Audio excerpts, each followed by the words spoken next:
I'm the Brigade Sexual Assault Response Coordinator. Okay, and how long have you been involved with this? About 16, 18 months as a brigade level SARP.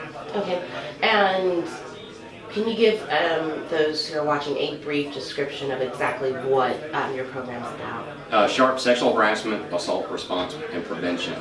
The Army, of course, has always had prevention of sexual harassment and then sexual assault prevention and response. When 2011, late 2010, 2011, they combined the two programs into one, recognizing that it stems from another. So they combined the two into one single entity as SHARP. And it's been very active. We coordinated, and recently in 2012, early 2012, we as Army took over military and military dependent sexual assaults from the Family Advocacy Program when it came to sexual assaults. Okay. And can you give us a brief description of what happened today with the ribbon cutting and everything? Sure. Well, the ribbon cutting itself was in recognition, not just SHARP, but in recognition for the Lightning Readiness Center. With the command team, talking to Command Sergeant Major Maddox, our Brigade Command Sergeant Major, and Colonel Gibson, our Brigade Commander, talking with them and informing them of part of the stigma that comes across the Army of when somebody wants to, whether it be report a harassment or a sexual assault, or just get information.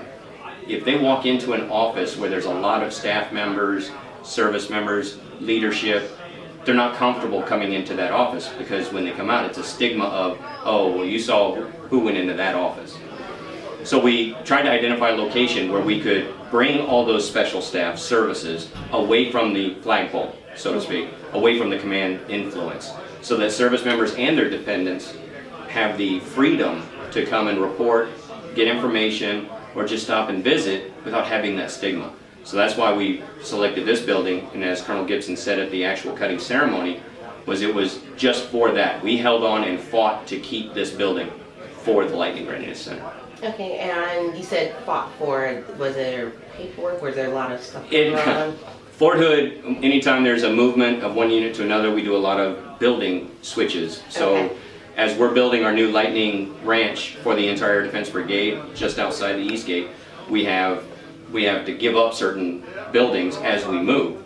Well, when our former Unit 4-5 Air Defense Artillery moved out of this building, Division West is going under a renovation of the building, so they needed to have temporary space. And of course, this was one of the ones that were identified, but our brigade command team said, no, we have actual true use for it. And there was no fisticuffs, anything like that, but they put their foot down and said, we aren't giving it up, we have a plan for it. And again, it provided that location for the chaplaincy, family readiness, equal opportunity advisor, our military family life consultant, and all of our SHARP victim advocates to have a site to be able to come to without command influence. Now I see you're very, very knowledgeable about this program, and just like Mr. Gibson, you do seem to have a very passionate, for what this program is all about. Can you explain why? Is it hit home for you, or is just what the program is really all about? It's what the program's about. Is, as Colonel Gibson said, it's leadership at all levels initially, and that's where it begins. Leaders have to fix any issue, anything that comes up, regardless whether it be sexual harassment, assault, or any issue in just the military itself. We as leaders are to do that. I've got 26-ish years in the service. I have a mix of U.S. Coast Guard, counter-drug, with National Guard, recruiting, field artillery. I have a kind of wide background in the military.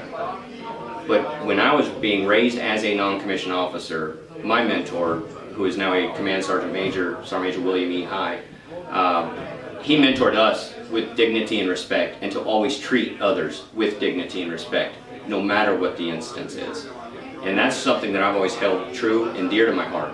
But when SHARP, I've been an equal opportunity leader in the past as well, but when SHARP started becoming a focus, understandably, it hit home a lot. I am a father of 7 daughters, and of course with all the daughters, I'm focused. However, I should never have to be concerned knowing that my daughter's going to the PX or going to get gas and be harassed. And if that occurs, yes, it affects me. But I decided to do a different manner. Instead of just going after somebody for doing something, I'm going to do what I can to fix the situation and to bring back and instill that basic dignity and respect of all personnel, regardless what their position is in the United States Army, or any branch in the DoD for that matter.